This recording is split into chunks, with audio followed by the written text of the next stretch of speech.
暗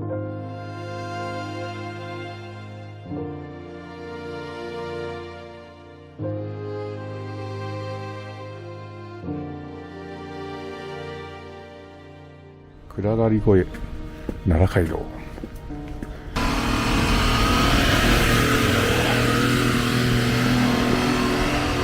ああ大変だ。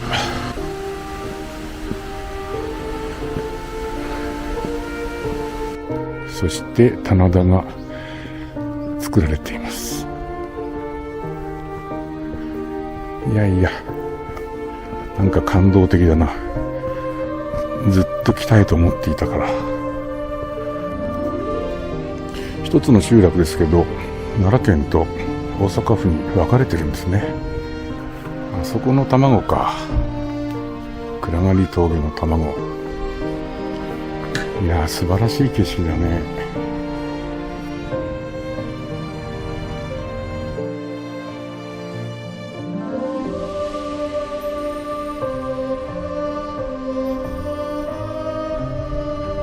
電波塔が林立してるよ。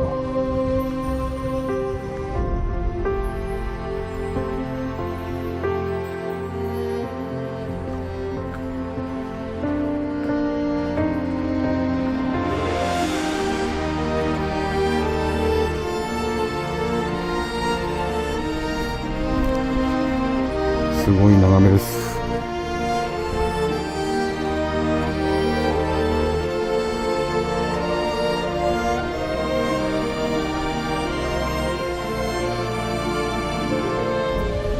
今日は天気がいいです。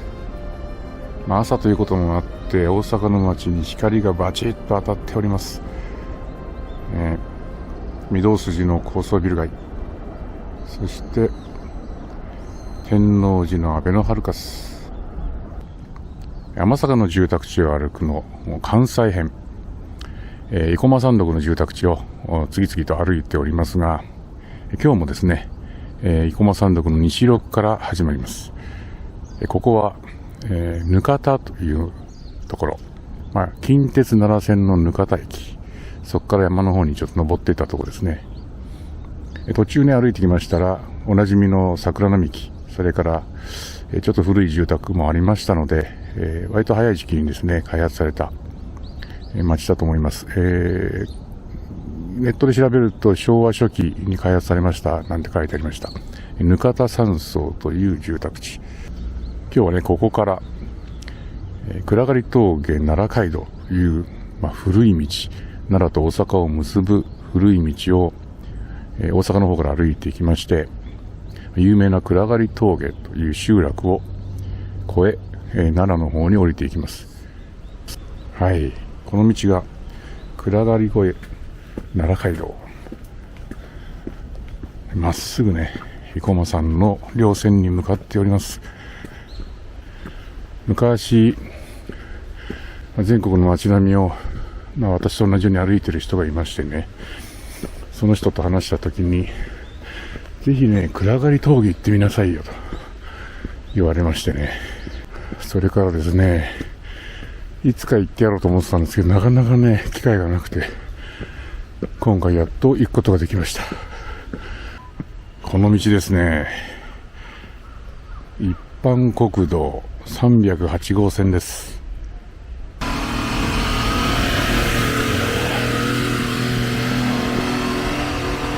大変だ。あれベタ踏みだと思いますよ。大社の滝、これだ、これが滝だ。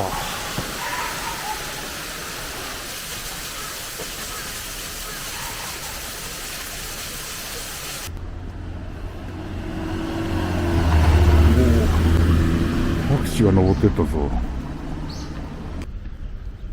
すげえ走ってる人いるよ。すごい急勾配でしょ。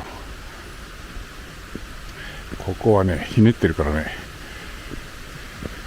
スリップ痕がたくさんあります。生駒石ゴロゴロしてますね。さっきの車が、さっきのタクシー戻ってきましたね。芸者っていうことで上まで行って今沈層になってましたから、集落で人を乗せたんですかね。さあ、そろそろ峠ではありませんかね。勾配が緩くなってきました。工房の水と笠当場。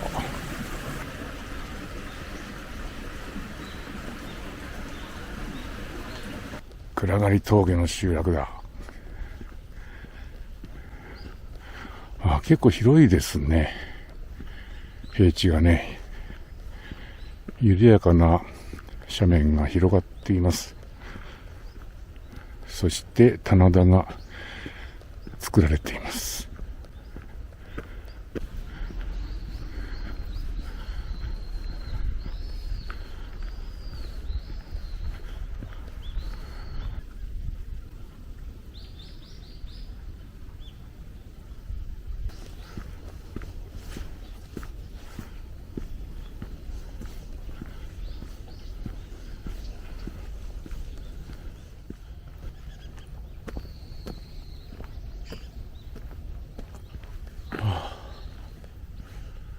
ここが頂上かな。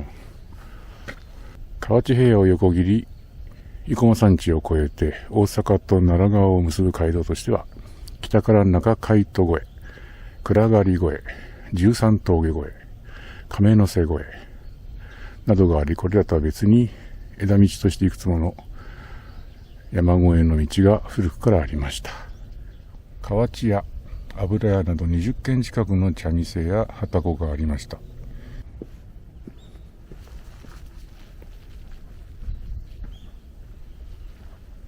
ここからね、石畳が整備されています。いやいや、なんか感動的だな。ずっと来たいと思っていたから。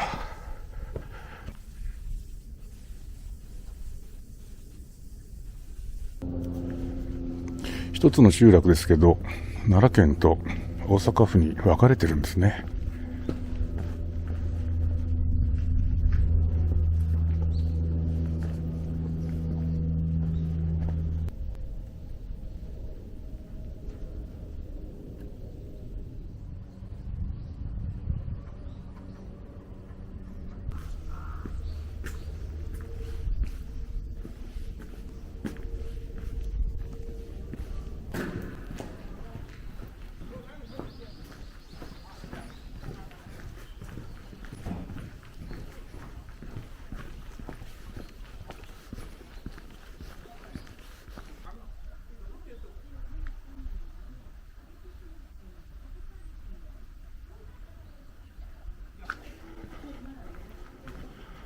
山越しカフ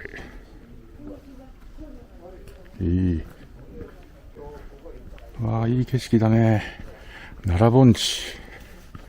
あそこの山焼いて草原になってるところが若草山ですかね。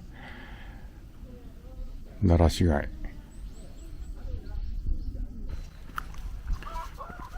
あそこの卵か。暗がり峠の卵。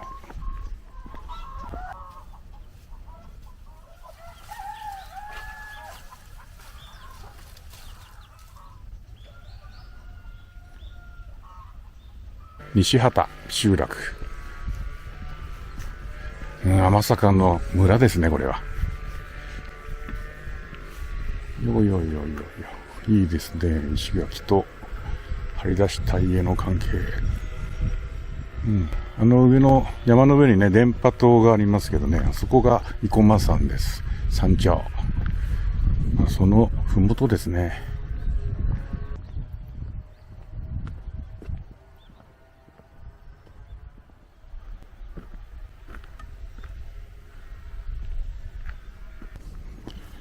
いやー、素晴らしい景色だね。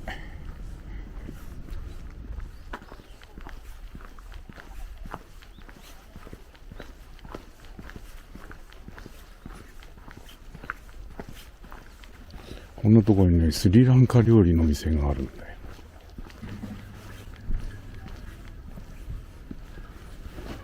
よいしょ。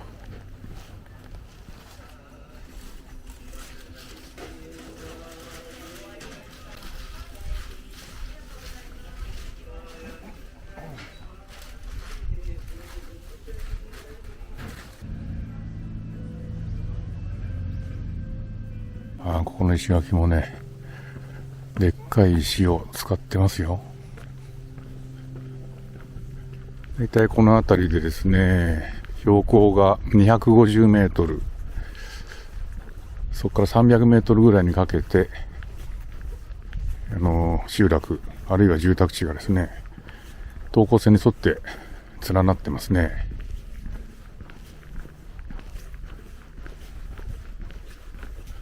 これ石屋さんかな。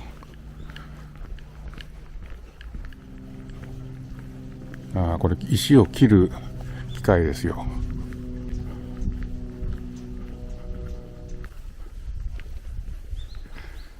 はい、生駒山中腹、宝山寺の門前町に近づいてまいりました。これから歩く町はですね、生駒山地の東の山麓にある真言宗宝山寺の門前町として形成発展した町です。ここはね、宝山寺の門前町なんですけれども、新地というふうに呼ばれていて、要はですね、遊郭ですね。で、後で乗りますけど、近鉄の生駒ケーブルっていうのが大正7年にできたそうです。近鉄の奈良線ができて、その後このケーブルカーができてですね、この生駒山が、関西、大阪の行楽地として、開発されたんだと思うんですね。もともとのその門前町の、参道に沿って形成された町を中心にしてですね、住宅地ができた、あるいは行楽地ができていったということだと思います。これが宝山寺の参道です。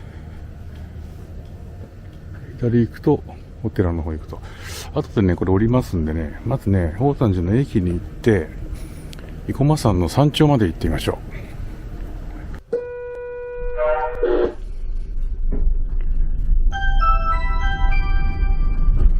生駒ケーブルにご乗車くださいましてありがとうございます。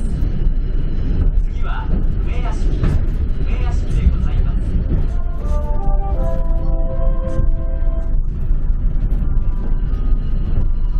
カイランド生駒前に到着いたします。ホームは階段になっておりますので、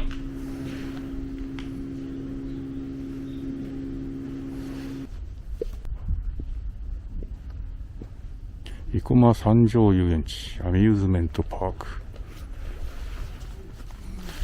今日休みでも入れるんだね。休園中の遊園地に入るってのもなかなかいいですな。見えてきました飛行塔。1929年の開園当時から稼働している日本最古の大型遊具。この遊園地の中にお寺があるの？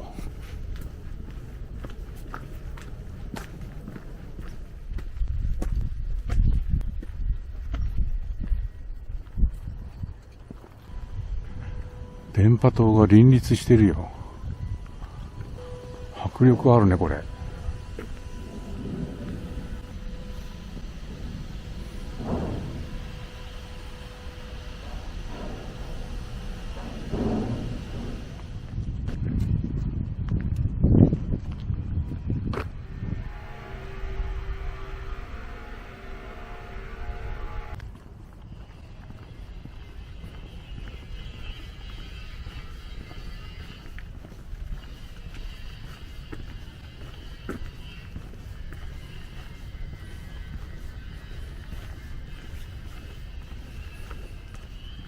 そうか、この道は龍光院の参道？そんな感じですよね、作りがね。遊園地の中とは思えない。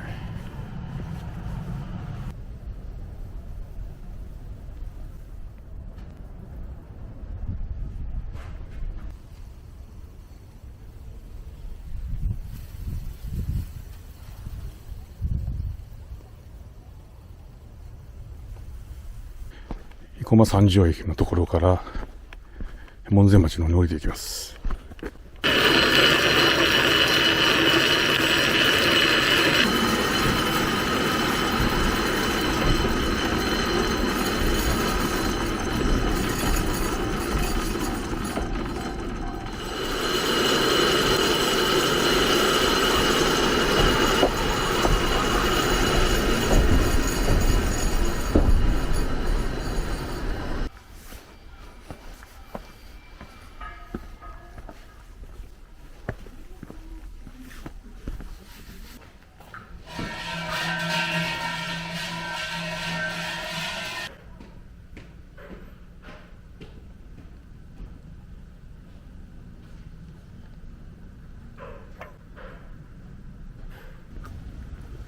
もはや寺なのか神社なのかわかりません。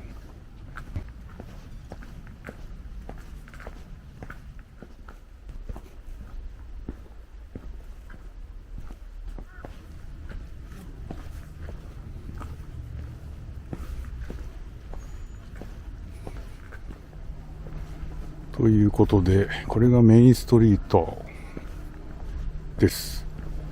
でね、メインストリートの両側にもう一本ずつね、道があるんですよね。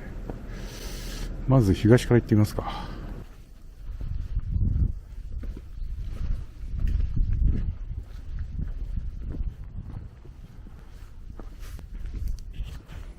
すごい眺めです。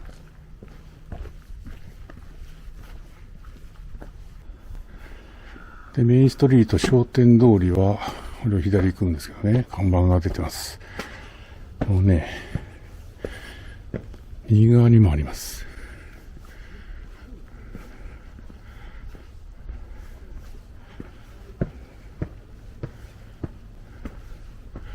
よいしょ。天満屋、旅館、静かな料理旅館なんて書いてあるけど、これもやってません。明らかにやってませんね。よいしょ。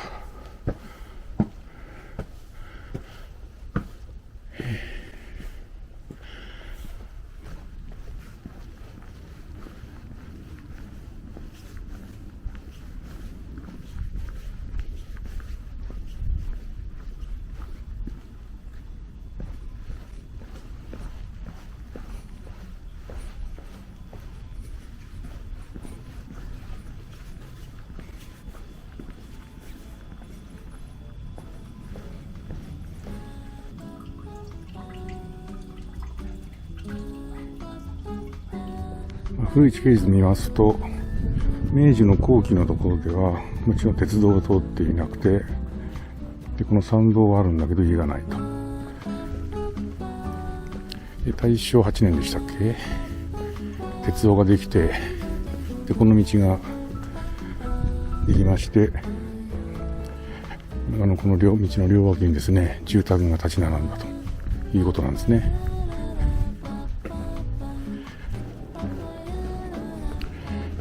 いい感じだな、ここ。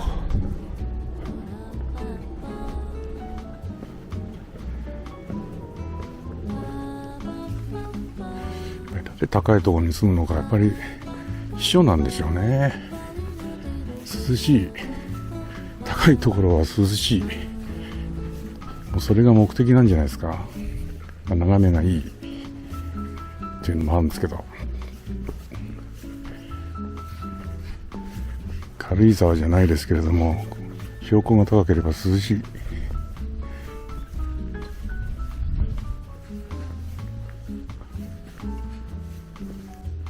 この家も古いよね。両脇に古い石段が残してある。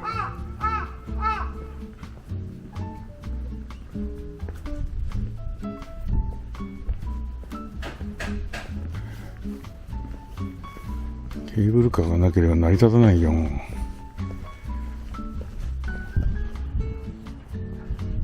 れ灯籠がある、両側に。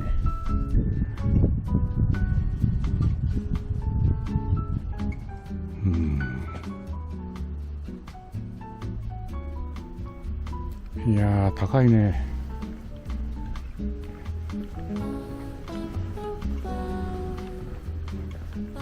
はい、駅前の町本町に降りてきました。ここに木造3階建ての建物が残っています。ありました。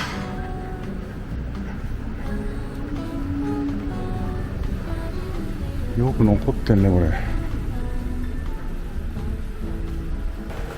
このアーケード、びっくり通りじゃなくてびっくり通り。この道も昭和初期ですよ。